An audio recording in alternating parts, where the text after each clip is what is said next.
Oke, Assalamualaikum warahmatullahi wabarakatuh. Perkenalkan, nama saya Aurizal Ardianto dengan NIM 232410101086. Di sini saya akan melakukan penjelasan ini ya, menjawab soal kode B dari soal apa ini? Salon Satria. Ini ada beberapa studi case di sini. Saya bacakan dulu ya soalnya ya. Soal pertama yaitu ini ada dua soal dan saya sudah jawab langsung saja ya teman-teman ya. Soal satu, Fatimah Zahro adalah seorang mahasiswa ilmu komputer yang tinggal di Jalan Jawa nomor 13, Sumbersari, Kecamatan Sumbersari, Kabupaten Jember, dengan kode pos 68121. Pada tanggal 6 Juni 2023, Fatimah ingin melakukan perawatan kuku dan kulit bagian kaki di Salon Satria yang terletak di Jalan Kalimantan. Nah, setibanya di salon, Fatimah memesan paket pedik, pedicure seharga Rp200.000. Namun, karena merasa masih mempunyai banyak harta, Fatimah melanjutkan untuk memesan paket perawatan lainnya seperti smoothing, krim bat, spa, dan keratin treatment. Treatment. Setelah semua perawatan selesai, Fatimah dikenakan biaya perawatan sebesar Rp850.000. Fatimah diberi pilihan untuk membayar secara tunai menggunakan uang cash atau non-tunai menggunakan transfer bank oleh petugas yang bertugas untuk melayani pembayaran. Namun karena Fatimah adalah tipe orang yang cashless, maka Fatimah memilih untuk membayar melalui transfer bank. Nah, ini ada fakturnya yang teman-teman. Jadi setelah ada fakturnya, kita bisa menganalisisnya untuk mendapatkan membuat PRD-nya. Nah, ini buatlah ERD dari tagihan di bawah ini dengan ketentuan sebagai berikut. ERD yang dibuat level logical design. Untuk setiap entity, tuliskan atribut-atributnya beserta optionality-nya. Tandailah atribut yang menjadi primary UID dan secondary UID sesuai notasi yang diajarkan di kelas. Setiap entity menggunakan artificial primary UID. Artificial UID dituliskan sebagai atribut. Tuliskan relationship sebagai garis, bukan origin key. Gambarkan juga optionality, cardinality, relationship, beserta nama relationship. Untuk many-to-many relationship, pecahlah menjadi entity persimpangan. Semua entity ada pada 3NF. Oke. Nah, sebelumnya, apa sih itu 3NF itu, teman-teman? Nah, mari kita buka PPT yang ini, normalisasi ya, teman-teman. Nih, sebelum 3NF itu ada yang namanya level normalisasi. Normalisasi terdiri atas beberapa level. Satu, first normal form. Yang kedua, second normal form. Yang ketiga, third normal form. Nah, ini. Nah, yang tadi yang dimaksud adalah harus 3NF. Sebuah entity berada dalam bentuk 3NF jika satu memenuhi 2NF, tidak ada kolom non-UID yang tergantung dependent pada kolom non-UID lain. Kolom non-UID hanya dependent pada UID. Nah, contohnya itu seperti ini. Hmm. Store address, kita bisa tahu nilai store address dari atribut non-keystore. Nah, seperti ini ya. Transitivity dependent di sebuah entity mengidentifikasikan ada entity lain di dalam entity tersebut. Entity yang terkandung harus dipisah. Jadi harus dipisah. Nah, jika tidak dipisah akan mengakibatkan redundant data. Jika store nama diubah, maka harus dilakukan di banyak baris data, yaitu untuk setiap CD yang dijual oleh toko tersebut. Nah, itu penjelasannya. Ya, seperti inilah, teman-teman. Nah, terus kita langsung masuk ke soal yang tadi ya. Nah, ini ada tabelnya. Sebentar, saya perbesar dulu. Inspect.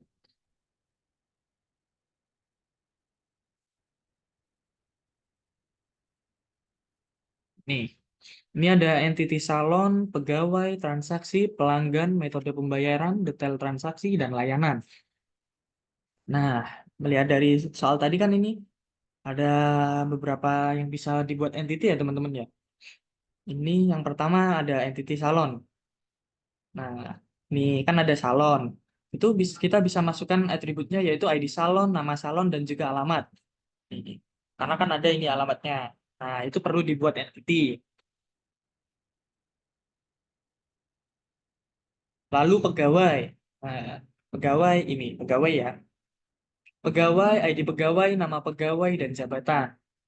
Primary ID-nya ada di ID semuanya ya teman-teman. Kecuali ini, nomor telepon masuk ke secondary ID. Kenapa kok ada tabel pegawai? Nah, karena di sini ada admin, yaitu yang namanya Yalda Maulidia sebagai admin ya. Jabatannya sebagai apa? Sebagai admin ya. Lalu selanjutnya ada detail transaksi, ada ID transaksi, dan tanggal transaksi. Nah, ini kan ada ya ID, tanggal transaksinya tanggal berapa. Makanya kita buat entity baru biar bisa menyimpan tanggal transaksi. Nah, selanjutnya ada pelanggan dengan atribut ID pelanggan sebagai foreign key dan nama ini secondary, nomor telepon dan alamat. Ini pelanggan. Kan ini ada namanya, ada nomor telepon, ada alamat. Nah, itu. Jadi kita harus masukkan ke dalam entity, teman-teman. Oke, selanjutnya ada ini lagi. Nih, metode pembayaran. Metode pembayaran ada ID metode pembayaran. Nah, ada tunai, ada non tunai. Ini adalah opsional, teman-teman. Kita bisa memilih salah satu, bisa tunai dan bisa non tunai. Nggak boleh dua-duanya. Itu serakah ya, teman-teman. Nih, ada metode pembayaran di sini menggunakan non tunai, yaitu menggunakan bank BCA. Oke, bisa juga kalau pelanggannya tunai juga bisa tunai di sini, tapi kan di fakturnya bukan menggunakan non tunai, yaitu menggunakan BCA. Makanya kita buat entity biar bisa menyimpan metode pembayaran. Selanjutnya ada detail transaksi. Kenapa kok kita membuat entity detail transaksi, Bang? Nah, ada yang tanya gitu, guys. Kenapa, Bang? Kenapa, Bang? Detail transaksi. Ya, kita harus membuat detailnya, teman-teman. Kalau nggak ada detailnya gimana? Nah, ini kan ada jumlahnya ya. Satu, satu, satu, satu. Nah, kalau kalau nggak digituin terus gimana? Terus kita nyatetnya. Semisal semuting 2 kali gitu. Nah, kan harus ditulis jumlahnya 2. Nanti harganya berapa? Krimbat. Kan nggak bisa dijadiin satu. Semuting krimbat satu gitu ya, nggak bisa. Siapa tahu di masing-masing jumlahnya ada 2 kali atau berapa kali. Maka harus digunakan entity ID detail transaksi ini dengan atributnya ID detail transaksi dan jumlah. Selanjutnya yang terakhir, Bang, apa, Bang? Nah, ini teman-teman, ada entity layanan. Kenapa kok dibuat entity, Bang? Layanannya. Nah, nih jawabannya adalah karena di layanan ini nih kan ada nama layanan, ada smoothing, cream bath, pedicure, gimana sih? Pedicure, keratin, dan spa. Nah, ini kan juga ada harga-harganya, teman-teman. Nah, kita harus tulis di sini nama layanan, harga, keterangan, dan primary ID-nya adalah ID layanan. Oke. Nah, selanjutnya kan udah ya tadi logical ARD-nya. Nah, optionality-nya kan sudah primary ID. Nah, saya menggunakan udah tuliskan relationship sebagai garis. Nah, relationship-nya teman-teman. Apa sih Bang relationship Bang? Relationship itu apa Bang? Lah, ada di sebentar teman-teman. Saya bukakan dulu tabel relationship. Apa sih Bang? Relationship itu apa Bang? Bentar, bentar, bentar. Biar sama-sama tahu ya. Relationship. Nah, ini dia.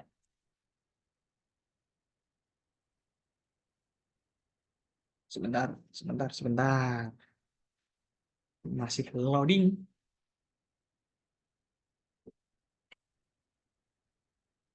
relationship. Oke. Nah, dalam ERD itu harus ada relationship-nya, teman-teman. Relationship. Kok ini masih soal? Nah, relationship adalah hubungan atau asosiasi antara dua entiti, misal di sistem informasi buku. Nah, misal langsung ke yang tadi aja ya, persoalan yang tadi. Nah, misal salon dengan pegawai. Itu harus ada apa? Relationship-nya. Ada hubungan lah. Relationship itu hubungan. Bukan hubungan percintaan ya, teman-teman. Ini adalah hubungan dalam tabel.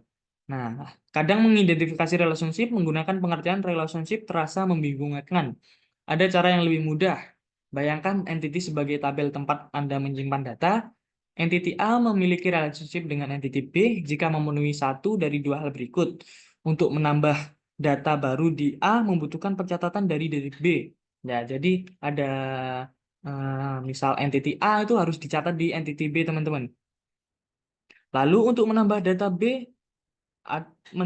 di B membutuhkan pencatatan data di A. Nah, saling gimana ya, teman-teman ya? Berhubungan lah. Nah, pada sistem informasi oh ini udah soal ya. Lalu kita lanjut di ini. Nah, ini relationship-nya yaitu nih, salon dan pegawai. Ini harus salon, bacanya gini. Salon mempunyai pegawai dan pegawai dipunyai salon. Nah, gitu teman-teman. Ini karena tidak putus-putus tuh wajib ya, teman-teman. Jadi wajib salon wajib mempunyai pegawai, pegawai wajib dimiliki salon. Tuh. Nah, selanjutnya apa, Bang? Bang. Selanjutnya, Bang. Nah, ini ada tabel pegawai dan transaksi, teman-teman. Nih, saya lupa tadi many to many. Nah, kok many to many? Optionality, cardinality. Nah, ini one to many ya, teman-teman. Jadi satu salon bisa memiliki banyak pegawai. Itu, Bang, selanjutnya, Bang. Ini ada pegawai dan entity pegawai dan transaksi. Ini one to many juga. Many-nya di transaksi, one-nya di pegawai. Jadi pegawai membuat transaksi dan transaksi dibuat oleh pegawai. Jadi nggak wajib, teman-teman, pegawai itu membuat transaksi itu nggak wajib. Kalau nggak ada nggak ada pelanggan ya ngapain buat transaksi gitu. Nah, gitu. Ini jadi kan pegawai bisa ini transaksi bisa banyak, teman-teman. Selanjutnya transaksi dengan pelanggan. Ini kenapa, Bang, kok ada relationship-nya, Bang? Nah, transaksi dimiliki oleh pelanggan dan pelanggan memiliki transaksi. Tuh.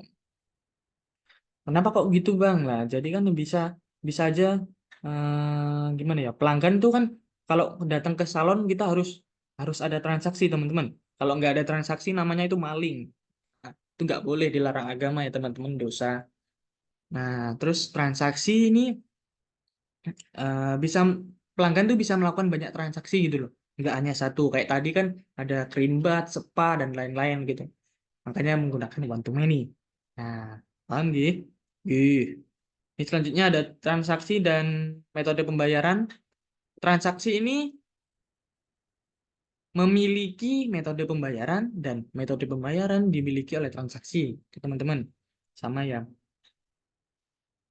Ini one to many ya. Jadi many-nya di transaksi, metode pembayarannya di pembayaran. Lalu selanjutnya, Bang. Bang, selanjutnya, Bang, itu kok garisnya banyak di transaksi. Nah, ini bisa transaksi relationship dengan detail transaksi. Nah, transaksi mencakup detail transaksi dan detail transaksi dicakup oleh transaksi. Gitu ya, teman-teman. Jadi, eh, turunannya dari transaksi itu, transaksi harus detail transaksi ini. Mencakup apa aja, detail transaksi, jumlah, dan lain-lain. Oke. Selanjutnya apa, Bang? Nah, ini ada detail transaksi sama layanan. Ini sama-sama sama aja kayak yang tadi, yaitu one to many, teman-teman. Many-nya di detail transaksi dan one-nya di layanan. Jadi, detail transaksi bisa menggunakan banyak layanan gitu, teman-teman. Jadi, bacanya detail transaksi mencatat layanan dan layanan dicatat oleh detail transaksi, gitu, teman-teman. Jadi layanan apa semisal namanya tadi apa kerimbat gitu. Harganya berapa, keterangannya berapa. Itu dicatat oleh detail transaksi gitu. Jadi harus dirinci. Makanya harus ada relationship, teman-teman. Oke. Nah, semua entity udah pada 3NF. Nah, ini sudah 3NF ya, tidak ada yang redundant. Kenapa kok tidak 3NF tadi? Nah, bang, 3NF itu apa, Bang? Nah, tadi ya, sebentar 3NF, 3NF, 3NF. Nah, tidak ada kolom non-UID yang tergantung pada kolom non-UID lain. Kolom non-UID hanya dependent pada UID. Oke, teman-teman, paham ya? Nih, beginilah gambaran dari ERD logikal yang soal yang pertama tadi. Ada faktur faktur dari salon ini kita akan diberikan studi case dari apa salon Satria dan ada pelanggannya juga, ada layanan, dia ngapain aja, ada totalnya, ada admin, ada tanggal. Nah, itu dimasukkan semua teman-teman. Jadi kayak gitu. Kenapa kok ini ada salon? Ya, soalnya ada salonnya. Terus ada alamatnya juga kan tadi. Misalnya saya seperti yang saya sampaikan tadi, salon berapa Jalan Kalimantan, gini Kerajaan Timun, Sumbersari. Nah, terus udah ya untuk manajemen tidak ada manajemen. Gampang. Oke, sudah ya. Saya rasa cukup begini yang soal nomor satu. Mungkin kalau ada salahnya ya mohon maaf teman-teman. Saya masih belajar. Nah, selanjutnya apa Bang? Soal nomor satu sudah Bang. Kita soal nomor dua, yaitu tabel tagihan. Dari ini beda ya teman-teman dari tabel yang tadi. Kan tadi kita diberikan studi kasus dan kita harus melakukan RD. Nah, selanjutnya ini langsung diberikan kayak gini teman-teman. Ada tabel tagihan, ID tagihan 123 tanggal 2024 631. Nah, ini 2024 631 jumlah 113 subtotal 100.200.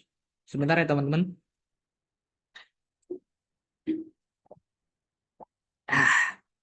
Oke, bisa dilanjut.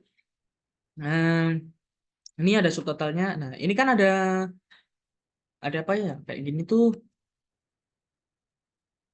Sebentar teman-teman. Nah, ini kan ada primary key-nya banyak ya. Satu ID tagihan, ID layanan, ID pasien, dan ID dokter. Nah, itu apa ya? Tidak boleh dijadikan dalam satu tabel gitu loh, teman-teman. Ini kan tabel tagihan ya.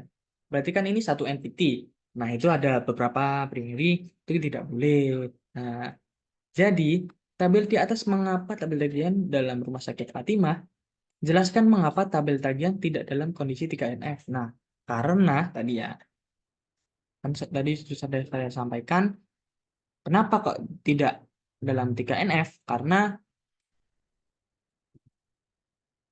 ini tergantung. Itu teman-teman. Karena ininya banyak. ID tagihan, ID layanan, ID primary key-nya nggak boleh lebih dari satu lah. Itu harus dipisah. Ubahlah tabel tagihan menjadi 3NF, gambarkan dalam IRD-nya. Oke Bang, kita akan jawab. Nah, jawab A. Soal A tadi ya, mengapa tabel tagihan tidak dalam kondisi 3NF?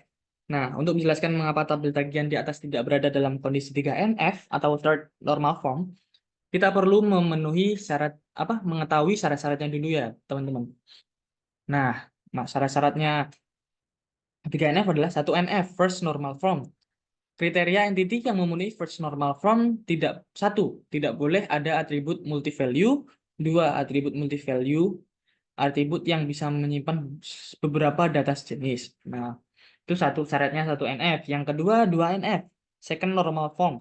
Sebuah entity berada dalam 2NF jika satu memenuhi 1NF, dua periksa composite UID, setiap atribut non UID tergantung pada dependent semua komponen UID, tidak boleh ada atribut non UID dependent pada sebagai yang UID. Nah, jika ada atribut non-UID nilainya dependen pada sebagian UID tersebut dan atribut-atribut yang dependen merupakan entity yang berbeda harus dipisah menjadi entity sendiri. Oke, teman-teman. Nah, ini sudah ada titik terang ya.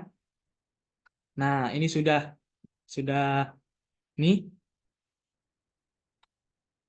yang selanjutnya 3NF, third normal form, yaitu sebuah entity berada dalam bentuk 3NF jika satu memenuhi 2NF. Nah, terus ini memenuhi 2NF tidak ada kolom non UID yang tergantung pada kolom non UID lain. Kolom non UID hanya dependen pada UID. Nah, ada satu ya, teman-teman. Nah, ini masuk masalahnya kenapa persoalan tadi ya. Masalah yang ada pada tabel yang tadi adalah redundan data. Tabel mengandung banyak redundan karena informasi layanan pasien dan dokter diulang untuk setiap entry tagihan. Nah, itu ketergantungan transitif. Informasi mengenai layanan ID, layanan pasien, ID layanan, ID pasien, dan dokter, ID dokter memiliki ketergantungan transitif terhadap primary key tagihan. Nah, jadi primary key-nya tuh banyak, teman-teman. Karena ketergantungan transitif ini, tabel tidak berada dalam kondisi 3NF. Kita perlu menghilangkan ketergantungan transitif ini untuk mencapai 3NF, teman-teman. Nah, sebelumnya jangan di-spill dulu. Bang, gimana, Bang? Caranya biar biar apa? Itu, Bang. Menjadi 3NF, Bang. Oke, teman-teman. Nah, dedeng. Ini adalah apa namanya? ERD yang sudah saya saya buat, teman-teman ya. Nih, ada dokter, ada pasien, layanan dan tagihan. Kayak yang tadi ya. Kan di soal tadi nih, dokter, pasien, layanan dan tagihan.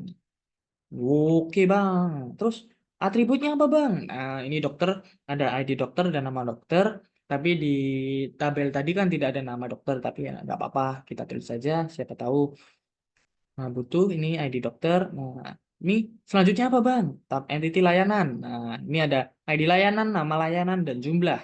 Selanjutnya apa, Bang? Tagihan. Nah, ini ada ID tagihan dan juga tanggal. Pasien. Selanjutnya pasien, teman-teman. ID pasien dan nama pasien. Selanjutnya, primary key-nya ini ya. ID.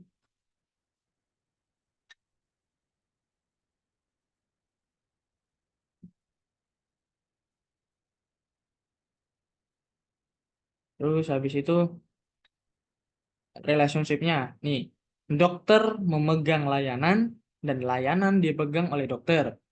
Oke, paham, teman-teman? Selanjutnya, layanan dimuat oleh tagihan, layanan dimuat oleh tagihan dan tagihan memuat layanan, gitu, teman-teman. Pasien, selanjutnya ini ada relationship dari tabel tagihan dan pasien. Tagihan dibayar oleh tagihan dibayar oleh pasien dan pasien membayar tagihan. Oke, teman-teman. Nah, inilah tampilannya.